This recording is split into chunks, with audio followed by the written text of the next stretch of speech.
हाय बच्चा लोग, Soham sir, physics Aaradhya classes. Yes, आज फ्लूइड मैकेनिक्स पे लेक्चर नंबर 15 है। ऐसे तो लेक्चर छोटा है, लेकिन इसमें जो रिलेवेंट इन्फॉर्मेशंस हैं वो थोड़ी बाहर से देता हूँ, तो लेक्चर थोड़ा बड़ा होगा आपका।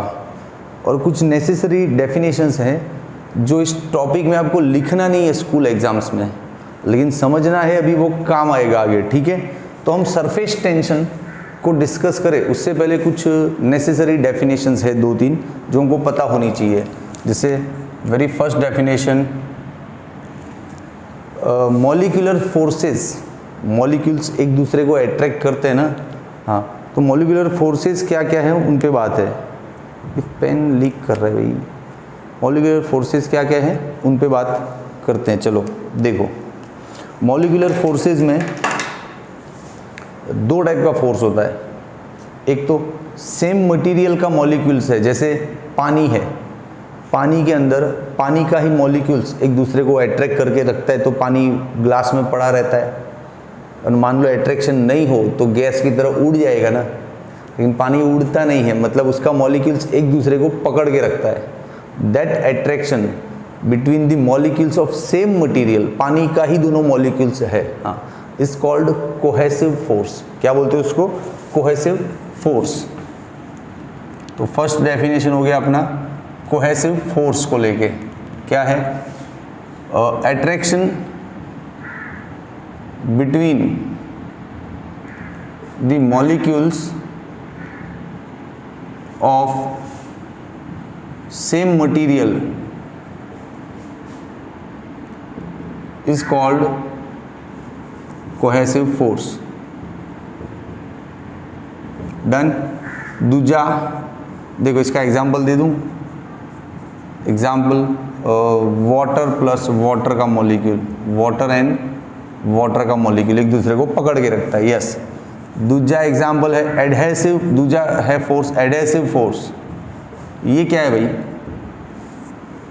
तो एडहेसिव फोर्स जैसे समझना, फेविकॉल लकड़े पे चिपकता है या कागज को चिपका देता है, तो फेविकॉल और कागज के बीच का, गम और कागज के बीच का जो अट्रैक्शन, वही।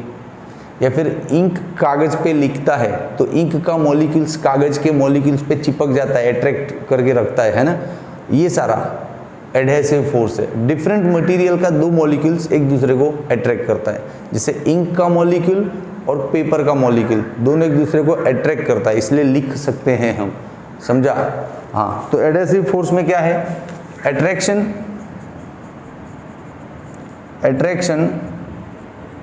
Between the molecules of different material, molecules of different material is called cohesive adhesive force. Simple example दे दो, एग्जाम्पल गिवन ले लो ना, जैसे इंक प्लस पेपर। हाँ, है ना, इजी डेफिनेशन, लेकिन इतना बेसिक नॉलेज हमको होना चाहिए, तब जाके हम सरफेस टेंशन में एंट्री मारे। अभी तो 2-3 और बेसिक है। देख, मैं ये सारा बेसिक फंडा क्यों कर रहा हूँ? ये जो सरफेस टेंशन वर्ड है ना, इसमें सरफेस का मतलब क्या है, ये मतलब समझने के लिए सारी डेफिनेशंस को हम कर रहे हैं। सरफेस का मतलब समझ में आएगा तब उसके टेंशन को हम समझ पाएंगे। ओके, चल, तो one more definition, molecular action range of action of molecular action range, इसको शॉर्ट में मॉलिक्यूलर रेंज भी बोलते हैं, जिसका सिंबल है R0। क्या है ये? तो अभी आपने देखा कि सेम मटेरियल का मॉलिक्यूल्स एक दूसरे को अट्रैक्ट करता है, वैसे ही डिफरेंट मटेरियल का मॉलिक्यूल्स भी एक दूसरे को अट्रैक्ट करता है, लेकिन इनके अट्रैक्शन का एक रेंज है कि यहाँ से लेके इतना दूर तक अट्रैक्शन फैला हुआ है, उससे थोड़ा आगे जाओगे तो ये उस पर कोई अट्रैक्शन पैदा करता नहीं है, एक दूसरे से कोई लेना देना ही नहीं है। हाँ, तो उस लिमिट को, उस मैक्सिमम डिस्टेंस को जहाँ तक अट्रैक्शन काम करता है और खींच सकता है, उस रेंज को, उस लिमिट को बोलते हैं मॉलिक्यूलर रेंज। जैसे आप समझो, ये बहुत सारा, ये लिक्विड है समझो, ये लिक्विड है, रुक जा भाई थोड़ा और लेने दे।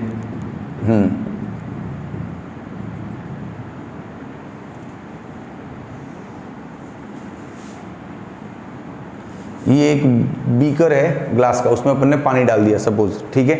अब देखो कुछ मॉलिक्यूल्स है, जैसे ये वाला मॉलिक्यूल है, वो इस रेंज में आने वाले सारे मॉलिक्यूल्स पे फोर्स लगाएगा, मतलब इतनी रेंज में आने वाले सारे मॉलिक्यूल्स पे फोर्स लगाएगा। यहाँ पर जो मॉलिक्यूल है उस पर ये कोई अट्रैक्शन लगा नहीं रहा है, मतलब इसको इससे कुछ लेना देना नहीं है। ऐसा नहीं होता है कि यहाँ का मॉलिक्यूल इसको खींच रहा है, यहाँ का मॉलिक्यूल उसको खींच रहा है, ऐसा नहीं होता है। सारे एक दूसरे को नहीं खींचते हैं, उसका एक रेंज होता है, वो उस रेंज वाले एक दूसरे को खींचते हैं, फिर रेंज से बाहर कुछ होते हैं वो उनकी रेंज वालों को खींचते हैं, ऐसा होता है। हाँ, तो इसको बोलते हैं मॉलिक्यूलर रेंज। डिफाइन कर सकते हो आप, लिख सकते हो, the maximum distance up to which molecules attraction force exert prevails, लगता है। हाँ, maximum distance up to which molecular force acts is called molecular range. One more, sphere of influence, ये क्या है भैया? sphere of influence, ही हा बताता हूँ, रुक जा। sphere of influence, ये जो गोला बन गया ना, समझाते समझाते उसी गोले को स्फीयर ऑफ इन्फ्लुएंस बोलते हैं। सही में? हाँ, डिफाइन कैसे करोगे? हाँ, तो देखो, ऐसा स्फीयर जिसके सेंटर पे कोई एक मॉलिक्यूल हो और जिसका रेडियस मॉलिक्यूलर रेंज जितना हो, उस स्फीयर को स्फीयर ऑफ इन्फ्लुएंस बोलते हैं। तो डिफाइन कर सकते हो आप, imaginary sphere having a molecule its center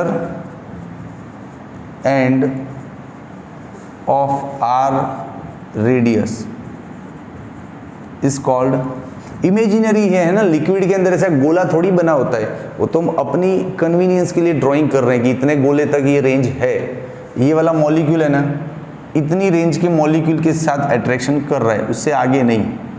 यहाँ पे कोई मॉलिक्यूल है, उसको ये नहीं खींच पाएगा अंदर, समझा कि नहीं? हाँ, तो ये हो गया स्फीयर ऑफ इन्फ्लुएंस। अब लास्ट डेफिनेशन ये वाला, सरफेस। व्हाट इज सरफेस भैया? रुको, सरफेस क्या है? तो देखो, ये जो रेंज है ना, मॉलिक्यूलर रेंज, उतनी डेप्थ में चले जाओ अंदर, फ्री सरफेस से उतना डीप चले जाओ, वो जो थिकनेस का लेयर होता है ना, उसको बोलते हैं सरफेस। हाँ सच्ची, देख बताता हूँ, ये रहा फ्री सरफेस, यहाँ से अंदर चले जाओ यहाँ तक, यस, ये डिस्टेंस कितना हो गया? रेंज जितना। तो इस थिकनेस को बोलते हैं सरफेस। क्या बोलते हैं इस थिकनेस को? सरफेस। बोलो, क्लियर है? ये रहा मॉलिक्यूलर सरफेस। डन? ये हो गया मॉलिक्यूलर सरफेस। समझ में आया? मॉलिक्यूलर सरफेस नहीं रे, लिक्विड का सरफेस इसको बोलते हैं। हाँ, अपने को जनरली क्या लगता है, जैसे पानी का ग्लास भरा हुआ है तो अपने को लगता है ऊपर वाला सरफेस है, लेकिन वो ऊपर वाला है ना, उसको साइड से देख, थोड़ा थिकनेस तक होगा, इतना थिकनेस वाला लेयर है, उसको पूरा सरफेस बोलते हैं। और उस लेयर का थिकनेस कितना है? ये मॉलिक्यूलर रेंज जितना। मतलब यहाँ पे तू गोला बनाएगा तो आधा गोला तो इधर बनेगा ही बनेगा, यूँ, बाकी का बाहर हवा में बनेगा, समझा? इतनी थिकनेस वाले लेयर को बोलते हैं सरफेस ऑफ लिक्विड। अब बोलो, सरफेस का मतलब समझ में आया? हाँ, कि फ्री सरफेस से थोड़ा डेप्थ में जाओ, कितना? रेंज जितना डेप्थ में जाओ, उतनी थिकनेस का जो लेयर है दैट इज सरफेस। ओके, अब इसका स्क्रीनशॉट ले ले भैया। अब मेन थियरी को चालू कर दे। ये सब स्कूल एग्जाम में नहीं लिखना है सरफेस टेंशन के अंदर, ठीक है? चलो, हो गया स्क्रीनशॉट आपका, आ जाओ। अब सीधा सरफेस टेंशन पे बात करते हैं। What is surface tension? तो आपको पता है, ये जो सरफेस होते हैं ना लिक्विड के, उनका टेंडेंसी होता है, उनका नेचर होता है, ऐसा बिहेवियर होता है। What type of tendency? They have tendency to contract like stretched layer, जैसे खींचा वाला लेयर होता है ना, वैसा उनका टेंडेंसी होता है कि हम ऐसे खींच जाए। चाय पीता है ना, नहीं पीता है सर मैं तो दूध पीता हूँ, भाई दूध भी पीते हो ना, ठीक है, चाय दूध जो भी पीते हो उसको ना ग्लास में या कटोरी में लेके थोड़ी देर रख दो, वो ठंडा होगा ना, जैसे ही 5-10 मिनट बाद उसके ऊपर आपको एक लेयर दिखेगा, कैसा खींचा खींचा सा लेयर होता है वो। हाँ, तो वही सारे लिक्विड का टेंडेंसी होता है, सारे लिक्विड का बिहेवियर होता है कि हम अपना लेयर ऊपर वाला खींच दें। हाँ, तो all liquid surface has tendency to contract like stretched elastic membrane, like stretched elastic membrane. पहले इतना तो लिख दो इंट्रोडक्शन। यस, अब ये थियरी यहां से स्टार्ट होता है। Liquid surface has tendency to contract like stretched elastic membrane। इसकी वजह से क्या होता है पता है, वो जो ऊपर का लेयर होता है वो यूं खींचना चाहता है, जैसे चाय और दूध का ऊपर का लेयर नहीं यूं खींच जाता है। यस, हाँ, उसकी वजह से मॉलिक्यूल्स के बीच में ना टेंशन क्रिएट होता है, एक दूसरे को खींचते हैं, इधर उधर इधर उधर खींचम खांची करते हैं, मॉलिक्यूल्स के अंदर टेंशन क्रिएट होता है। और वो जो टेंशन फोर्स है ना वो इस सरफेस को पैरेलल होता है, यूं। ऐसा नहीं होगा कि यूं खींचेगा या यूं खींचेगा टेढ़ा, ऐसा नहीं, पैरेलल टू द सरफेस, ऐसे यूं आजा आजा। हाँ, लिक्विड सरफेस की इस टेंडेंसी की वजह से, ऐसे नेचर की वजह से, molecules on the surface creates tension and that tension force is parallel to the surface। और उस टेंशन फोर्स को समझने के लिए ही ये टर्म बना है सरफेस टेंशन। बोल, इंट्रोडक्शन अच्छा रहा ना? तो इसको लिखते एक पैराग्राफ पूरा कि liquid surface has tendency to contract like stretch elastic membrane, as result, इसके रिजल्ट में क्या होता है, as result molecules exert tension force, और टेंशन फोर्स कहाँ, parallel to the surface, parallel to the surface. Okay, to explain this tension force we need quantity surface tension. बोलो, introduction अच्छा रहा। अब डेफिनेशन। तो डेफिनेशन से पहले थोड़ा ड्राइंग का इमेजिन करते हैं।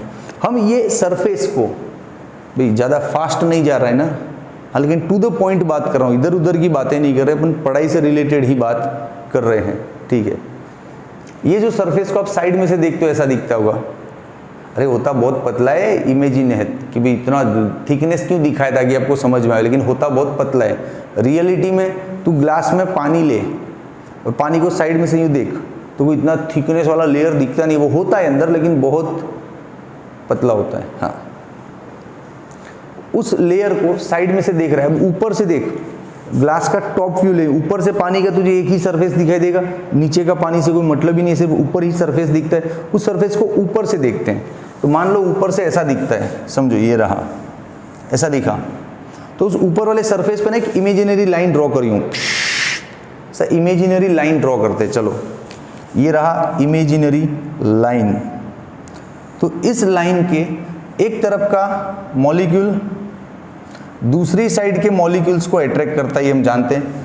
ये मॉलिक्यूल उसको यूं अट्रैक्ट करेगा, आजा भैया, ये भी बोलेगा तू भी आजा भैया आजा, और ये मॉलिक्यूल्स इनको यूं अट्रैक्ट करेंगे, तुम आ जाओ भाई आ जाओ, है ना। यस, तो if an imaginary line is drawn at the free surface of liquid, liquid के फ्री सरफेस पे यूं लाइन ड्रॉ कर ले हम, इमेजिनरी लाइन, तो लाइन के एक साइड का मॉलिक्यूल अदर साइड के मॉलिक्यूल्स को अट्रैक्ट करता है, और वो जो अट्रैक्शन होता है वो इस लाइन को परपेंडिकुलर और सरफेस के पैरेलल होता है ना।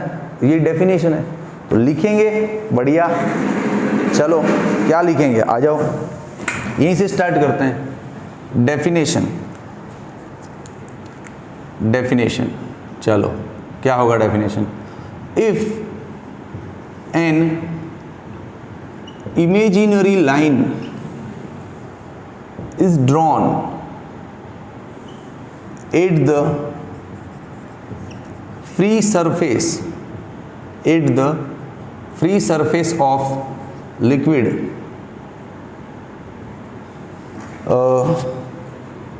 molecules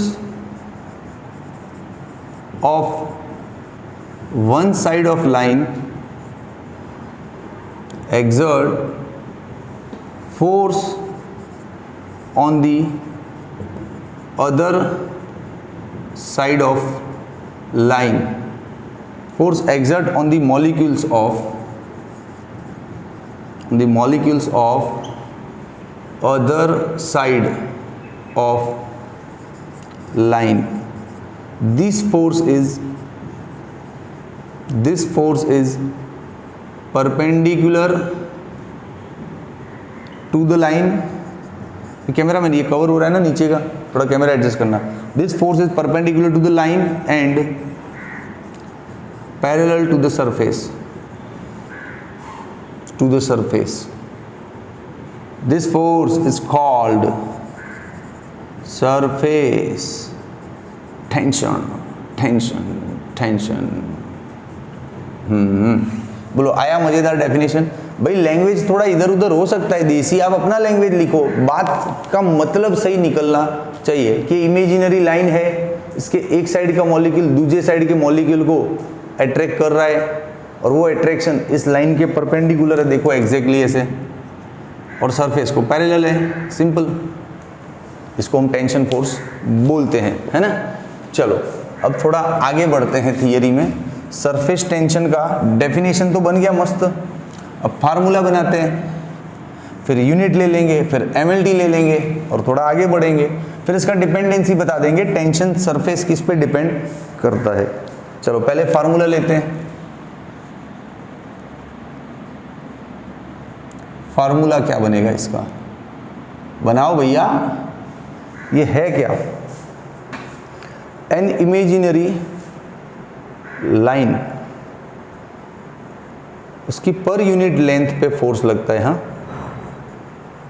हाँ, इमेजिनरी लाइन की पर यूनिट लेंथ पे लगने वाला फोर्स है ये, तो समझा? तो देख, इमेजिनरी लाइन की पर यूनिट लेंथ पे लगने वाला force is equal to surface tension, और या फिर इसको हम टी भी बोलते हैं। बहुत सी बुक्स में टेंशन का टी लिखा होता है, बहुत सी बुक्स में सरफेस टेंशन का एस लिखते हैं। हाँ, ये बन गया अपना फार्मूला। अब जैसे ही फार्मूला बना तुरंत इसका यूनिट बनाएंगे हम। चलो भैया यूनिट क्या बनेगा? अरे छोटा बच्चा थोड़ी है, 11वीं में पढ़ रहा है, तो लिख दे unit newton upon metre. Newton upon metre ये इसका एसआई यूनिट है, और you can write CGS unit also, dyne upon centimetre, this is CGS unit. ठीक है, ओके। चलो अब इसका डायमेंशनल फार्मूला 1 0 -2 कहाँ से आया सर? रहने दे भाई तू, 11वीं साइंस ना तुमसे ना हो भाई, पूरा चैप्टर 2 में इसको 50 बार पढ़ा है यार, और दिख भी रहा है। इसका एमएलटी रख दो 1 1 -2 और इसका रख दो 0 1 0 मीटर है, तो हो जाएगा ये, है ना। ठीक है, अब इतना तो थियरी में है। अब जो मैं थोड़ा दे रहा हूँ वो एक्स्ट्रा है। क्या एक्स्ट्रा दे रहे हो साहब आज? अरे पता तो सोहम सर के हर एक लेक्चर में कुछ ना कुछ एक्स्ट्रा मिलता है जो हमारा नॉलेज और भी तगड़ा करता है। सरफेस टेंशन का definition force per unit length तो है ही, लेकिन इस बार ये जो कोविड की वजह से कुछ रिड्यूस सिलेबस हुआ ना गुजरात स्टेट में, तो उसमें सरफेस टेंशन की 2 और डेफिनेशन शायद निकल गई है एनर्जी के रिस्पेक्ट में। वो जाननी जरूरी है, निकल गई, लेकिन उसको पढ़ना पड़ेगा, वरना बड़े बड़े बबल के समझ में नहीं आएंगे फिर। इसलिए एक्स्ट्रा कुछ पढ़ा रहा हूँ। देखो कोई भी लिक्विड का फ्री सरफेस है, जैसे पानी के ऊपर का सरफेस है, उस फ्री सरफेस के पर यूनिट एरिया में जो स्टोर्ड एनर्जी होता है that is also called surface tension. Yes, energy stored into पर unit area of surface of liquid. चलो ये रहा, पर unit area energy stored is called surface tension. Define कर दो, एनर्जी स्टोर्ड पर unit area of free surface of liquid. Easy language में लिखा है, ठीक है। अरे यहाँ से यूनिट भी चेक कर ले, एनर्जी मतलब जूल और एरिया मतलब metre square. Now joule means newton into metre, metre square metre metre cancel, it is newton upon metre, the same unit. तो सेम ही आना है ना, इसमें कौन सी बड़ी बात है। चल एक और एक्स्ट्रा देता हूँ डेफिनेशन इसी की, ये बड़ी काम आने वाली है और डेंजरस चीज़ है। चल एक और एक्स्ट्रा देता हूँ तेरे को। देख भाई, जनरली हमारे बबल के क्वेश्चंस में ये बहुत काम आता है, ये कॉन्सेप्ट। कैसे? जैसे कोई अरे बलून तो देखा ना, ऐसे फुलाओगे तो बड़ा होता है, वैसे बबल भी छोटे से बड़ा होता है ना। बबल बनता है पानी में तो बुड़ बुड़ बुड़ बुड़ बुड़ बुड़ ऊपर चढ़ता है, तो बबल भी छोटे से बड़ा होता है। तो बबल को भी एक्सपांड करने में वर्क लगता है और वो वर्क उसके सरफेस में स्टोर्ड हो जाता है एनर्जी के फॉर्म में। हाँ, तो अब डेफिनेशन बनाओ, work required to expand the surface per unit area is called surface tension, है ना। वर्क टू एक्सपांड और to change per unit area of surface. ये ले भाई, एक और फॉर्मूला हो गया। सर इस फॉर्मूले का क्या काम? रुक बताता हूँ। जैसे देख, तेरे को बोला कि भाई एक बबल है, उसको छोटे से बड़ा करो और वर्क कितना लगेगा, तो हम वर्क का फॉर्मूला क्या लेंगे? S इंटू डेल्टा ए लेंगे। डेल्टा ए मतलब A2 माइनस A1 लेंगे उस वक्त। और A2 क्या होगा? बबल है ना, तो बबल का एरिया क्या होता है? 4 pi r square, 4 pi r square. ये बड़ा रेडियस बबल फूलने के बाद जो बड़ा होता है वो, और ये पहले वाला रेडियस जब बबल छोटा था वो। ये सारी वैल्यू रखेगा तो वर्क नहीं आ जाएगा? बोल। हाँ, तो बबल के इस टाइप के सम्स में ये फंडा बहुत ही काम आएगा। 2 फ्री सरफेस है, 1 फ्री सरफेस, वो सब आगे सीखेंगे। अभी इतना बेसिक ज्ञान आप ले लो, हो गया ये एक्स्ट्रा ज्ञान। अब सीधा टॉपिक पे आते, चलो स्क्रीनशॉट लेना भाई। देखो अब 2-3 बातें और हैं। क्या? डिपेंडेंसी, डिपेंड्स, ये थियरी में है। हाँ, ये थियरी में है। Surface tension depends on what? Surface tension inversely proportional to the temperature. अरे सही बोल रहा हूँ, टेम्परेचर बढ़ेगा ना तो सरफेस का टेंशन कम हो जाएगा। सरफेस पतला हो जाएगा ना, मॉलिक्यूल्स थोड़े दूर दूर हो जाएंगे। हाँ, तो टेम्परेचर बढ़ेगा तो सरफेस का टेंशन कम हो जाएगा। तो surface tension inversely proportional to the temperature. अब एक और बात ध्यान से सुनो, जैसे पानी का सरफेस है, उसका टेम्परेचर बढ़ाते जाओ। टेम्परेचर बढ़ाओगे तो सरफेस टेंशन कम होगा, टेम्परेचर बढ़ेगा तो सरफेस टेंशन कम होगा। कम होते होते लास्ट में ज़ीरो हो जाएगा। कब? जब तेरा टेम्परेचर क्रिटिकल टेम्परेचर होता है तब। मतलब टेम्परेचर बढ़ाना है तो बढ़ाते बढ़ाते एक लिमिट तक बढ़ाना है, वरना पानी जल जाएगा, उड़ जाएगा पूरा भाई। हेलो, तो इतना भी नहीं बढ़ाना कि पानी गायब होके पूरा वेपर ही दिखे। हाँ, तो एक लिमिट तक बढ़ाना है जब तक कि इसका सरफेस टेंशन 0 हो जाए, बस। फिर क्या है? फिर नहीं बढ़ाना है। हाँ, तो उस टेम्परेचर को बोलते हैं critical temperature. At critical temperature, at critical temperature surface tension becomes 0। Yes, for water example दे दो। For water critical temperature is 37.4 degree Celsius. इस टेम्परेचर पे वाटर का सरफेस टेंशन क्या हो जाता है? 0। क्या हो जाता है? 0। अच्छा, डिपेंडेंसी समझ गए। अब एक और चीज़ है इसमें, फिनोमिनन्स। ऐसी कुछ घटनाएं हैं हमारे आसपास जिसमें हम सरफेस टेंशन देख पाए, है ना? बिल्कुल है। पानी के ऊपर नीडल होता है ना, सुई धागा, इससे कपड़े सिलते हैं, दैट नीडल, उसको रख दो तो ऊपर तैरता रहेगा, क्योंकि नीचे का लेयर पूरा कड़क है, एक दूसरे को खींचा वाला कड़क लेयर है, तो अंदर नहीं डूबेगा। कंफर्म करना है, ठीक है। जब एक चाय का कप बना, बढ़िया गरम कर चाय कप में ले और थोड़ी देर उसको ठंडा होने दे, फिर चाय का जो ऊपर का लेयर है ना, उधर एक सुई रख दे, वो सुई अंदर नहीं डूबेगा, ऊपर ही रहेगा, क्योंकि वहाँ पे एक सरफेस, एक लेयर है। लेकिन वो लेयर इतना भी तगड़ा नहीं है कि उधर पत्थर रख दे और उसको भी पकड़ ले, नहीं, पत्थर डूबेगा अंदर, वो सरफेस को तोड़ के अंदर घुस जाएगा। हाँ, लेकिन हल्की चीज़ है नीडल, तो वो टिकेगा। यस, तो नीडल